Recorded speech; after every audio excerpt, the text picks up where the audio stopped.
everyone, welcome back to my channel. I'm Tiffany Benson, one part of Team Benson, and today we're going to do a bit of a harvest and just kind of a garden walkthrough in planning because we are getting ready to hit, well, we've hit spring. So part of my winter garden needs to go and I need to start planning for my summer garden.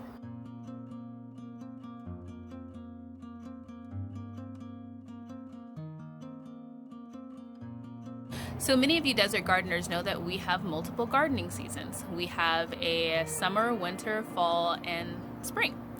And right now we have officially hit spring, so I need to figure out what in my summer garden can I leave a little bit longer to last in the spring to either fully ripen up, or if I need to move it, or different things like that. And then what do I need to take out to start being able to prepare for my summer garden?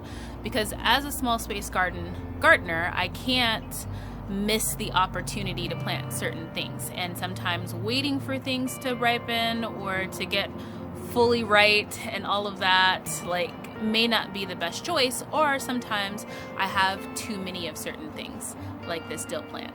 So let's take a little walk. I have my harvest bucket so that we can grab a couple things out of here in the garden too as well, and then we're going to decide what we're going to keep and what we're not going to keep. Alright guys, first up is the dill plant. Now I need to be able to fit a cantaloupe in here.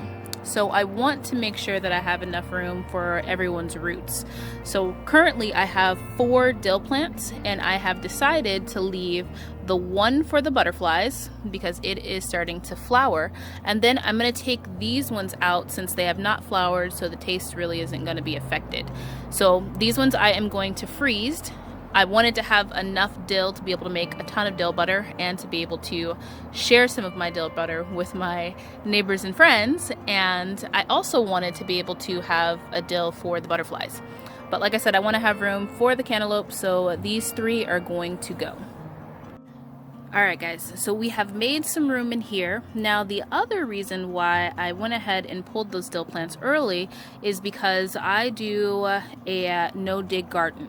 So that meant I just cut the dill plants at the base. As you can see, the roots are still in here, but I'm going to cover them up with compost, and I know that there are worms inside of this pot because I put them in there and because I see them when I dig around. So I am going to let the worms eat those roots, and that'll give them food so that I don't have to worry about the worms having something to eat. So if you're putting worms in your container gardens, which we talked about worms in our last video, make sure you're leaving something for them to eat, especially if they're composting worms. Now I have a whole bunch of dill here, and I am going to go and grab all of these radishes that I have just kind of sprinkled around my garden in the beds. The ones in the pot I'm going to let get a little bit bigger. Now I really want to start freeing up this space to kind of see what all I can plant in here. So I'm going to go ahead and just pull all of these. Look at that big radish, guys. That's a huge radish. And I don't know if these fully developed, but we got 2 more. Nice, nice. And then that one is just a little root. So no more radishes for this bed. Now it's going to be nothing but medicinal herbs. So over here, guys, I am going to come up and I'm going to trim all of these cabbages and this Brussels sprout, and I'm going to use those leaves for my green powder, which you guys are going to find out how I make on Tuesday when I do my first Tummy Tuesday. And then I'm going to go ahead and take out that radish, and I am going to add some compost in this space here so I can start putting my seeds in the ground for some squash. Now, one of the things you guys might notice, let me go closer up here, that some of your older tomato plants might start looking like that, where they've got some gunk on them. I'm going to go ahead and I'm going to prune all of the bad leaves off of this tomato plant.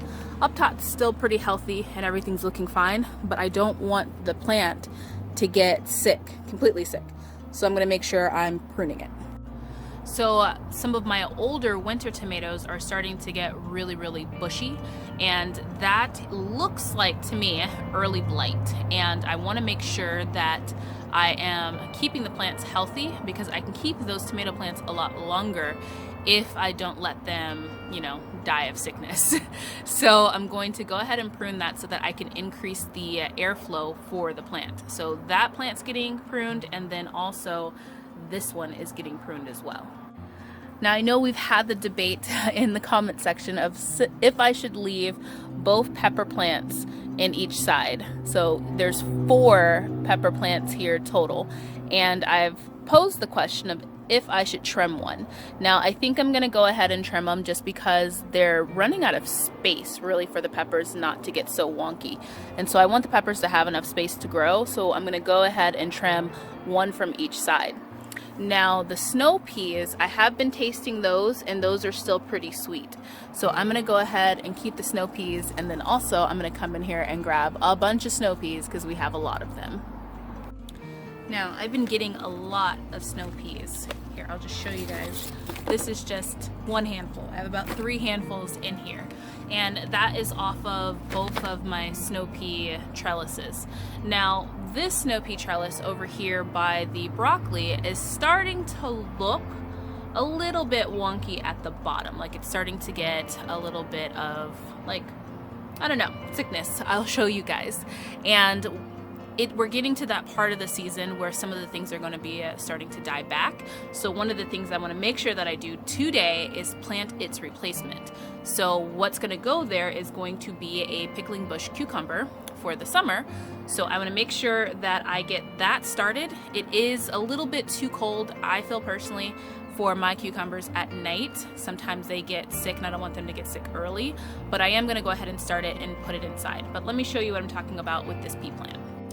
So see guys, we are starting to get some sickness over here on the pea plants. Now it could also be because there is a lot going on over here, but like I said, also it's starting to get to that time where it's getting really hot for these peas. So the other thing that I'm going to do is I'm still leaving the broccoli because I'm still getting little broccoli florets and shoots off of it, but I am going to trim the leaves. I am going to give my broccoli a huge haircut, so it's gonna look pretty wonky, but this is what I do every year at this time. While I'm over here, I'm gonna go ahead and get these tomatoes too, because this is like the never-ending tree of tomatoes. Look at all of these tomatoes still in here, guys. There are a ton. So I do want to make sure that this cherry tomato bush stays healthy because it will last for a long time, and it's producing a lot of tomatoes that we've been using. But all of these little, like that's some little powdery mildew or something on there and some blight, I want to make sure that it gets trimmed up so that then this thing can stay healthy for me. So the last thing, guys, is I'm going to come in here and I'm going to pull all of my turnips. Now my turnips, the first one was good, the second one was a little bitter. So I think it is at that point in the season where it's getting a little too hot for the turnips. I am going to use the greens for green drink, but I will tell you what I'm going to plant in here when I go to my brassica side. Now this part of my bed, this little section in here where the turnips were, it's going to be an experiment for one of my collards. There are 3 collard plants that I have that are in pots that I didn't have space for during the winter and underneath the grow tunnel. Well, since I pulled the mustards, I could probably fit another 2 of those in there, and the third one I'm going to put here because I think that there's going to be enough shade for it to cover it for those to last for a while. My grandmother has grown collards all the way into like mid to like late summer before, and they never went bitter. And my collard greens now are not bitter. My turnip bottoms, on the other hand, were a little bitter, so I'd rather just go ahead, pull those, use those green tops because the green tops weren't bitter, but use those green tops for my green drinks because even if they do get a little wonky, it really won't matter because it goes into a fruit blend, and then use that space to see if maybe I could grow out those collards that have been struggling in those pots because they are trying to get bigger. Now the last thing I'm going to start to pull are these rat tail radishes. Now some of them I have been letting dry on the vine, and I'm going to go ahead and pull all of these, let these continue to dry. These ones I am going to eat because they're still edible, but the plant is dying. And then the ones over here too, I'm going to eat these 2 as well. but there are going to be bush beans all in here. So what I want to do is completely pull these and put some more potting soil in there and then plant some bush beans in there. So that's the plan for out there. Now let's talk about the patio. So first and foremost, guys, finally have planted my mulberry tree. I got a big pot, and for right now it's gonna stay here. I want to try and provide some extra shade to this area. So I'm hoping that the mulberry plant gets at least a little bit taller this summer to where it'll provide a little bit extra shade. Now, so far I am going to also keep this tomato plant. I forgot to mention that. And all of the celery I am keeping. Now moving on along to this section right here. Now my 100 sweets I am keeping because those are producing a ton of little tomatoes. As you can see, it's like they get red one at a time, which is pretty funny. And I am going to probably plant some more basil in here. So I'm going to put some more compost in here just so it has more food. And then I'm going to plant some basil. Now over here, everything over here is still staying. It's all still doing pretty good. My eggplants are finally starting to grow in some flowers, and looks like they're going to start growing some eggplants, so nothing else is going there. My shishito, on the other hand, they're starting to get like this, which is a little bit wonky. So if you guys' shishitos are looking like this, where this is the size when they're ripe, you need to give them a big giant prune. So these ones are getting a big giant prune. Now my green beans, I am still waiting for them to pop up. The weather was a little awkward, so I'm gonna see if maybe I need to start some inside to kind of replace any that got rained out or the cold weather got weird, because I plan on putting green beans in other places too as well. So if they don't need to go in here, they can go in other spots. Now for these two tomato plants, this one is going to be a backup. This one, on the other hand, is going to go into this one's space. This one is my bush one. It is one that doesn't last as long as my other ones do, but I do have some red tomatoes on there I need to get off. So I'm just waiting for this one to ripen up its last of its tomatoes, and then that one is its replacement. Look at these guys. These aren't even just like Instagram red tomatoes where they're only red on one side. They are perfect on all sides. That has been a great little bush tomato plant for me. It is a bush Goliath. So if anybody is looking for a tomato plant that does not get super huge but produces a lot of just really good little tomatoes, because I mean this isn't going to be like a big giant slicer, but it's perfect for a salad, cutting it up. It's perfect for Taco Tuesday, perfect for making a dish, anything like that. So they won't get as big as a cherry tomato, but it'll still produce you a lot of tomatoes, and you can have it on a patio. Now I want to start checking in here to see if I have some carrots. And let's see what they're looking like. Look at that wonky beast. So much fun. I love carrots and all of their interestingness. So the carrots are still kind of growing, and I only need like 2 for a soup. I can still use that wonky one, and I think that this one might be a good one. Guys, look at that! Oh my god, that is like a really decent sized carrot. Now, I have not grown a decent sized carrot in a long time, so I'm pretty impressed by this. Now, I hate and love growing carrots all at the same time. I hate growing carrots because they take so long to develop a carrot, so it just takes forever, and you're waiting forever, waiting and waiting and waiting. And then they finally, get a root. And then second of all, the seeds are so tiny, so they're hard to sow. But if you have not had a freshly grown carrot that day, as you pull it out of the ground, you have not lived. I'm going to keep the carrot patch and just pull them as I need them, because right now they're not going to seed or anything like that. I might move them to a spot that's closer to the shade, but I think for right now they're going to be fine. But look at that, guys. One wonky one and one really good one. Now the plan for the bok choy is to leave the top 2 trays and take the bottom 2 trays off, or actually probably just start their green beans inside, but I'm going to put green beans in the bottom trays. But I'm leaving the bok choy just because this thing is covered in bees every day, and I don't want to take out the beans, or the bees' food source. So just to kind of give them something to eat until more of my medicinal herbs start flowering, or I get some more flowers in my garden, I'm just going to go ahead and leave that. Look at there, they're always just over here eating all of the flowers.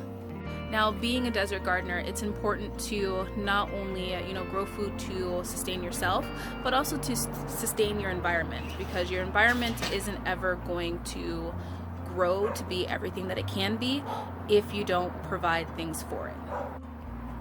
So these are the collards that I was talking about, guys. So one there, and then the two here. The two here, I am going to rinse off, make sure there's no bugs, and put those in my tunnel. And then maybe the one over here, I am going to let go by the snow peas in that area there, and see if I can keep those a little bit longer. I know out here they'll get way too much sun and they'll bolt, but I think if I put them underneath something and in some shade, they'll do a lot better. So I think that I can keep my collards for a long time, and that way I can have some nice fresh greens in my garden, because I know like eventually the lettuce is going to bolt. Some of it's already starting to bolt, and I only have the 3 Jericho lettuce plants, but I still want to have other green options too as well. The kale will last a while, the Swiss chard will last for a while, so I think I can this year try the collards, and I have space for them, so why not give it a shot? But that is what I am going to be changing in my garden. Everything else is pretty much staying the same, just giving it a little bit more space and starting to plan a little bit for the summer, because the more exact date you can get those summer plants out, guys, when you're a desert gardener, the longer you'll be able to have a harvest, and the healthier and stronger your plants will be when they're getting ready to prepare themselves for blazing hot heat. So until next time, grow yourselves a garden, because even a small space will provide you with tons of food. Bye, guys.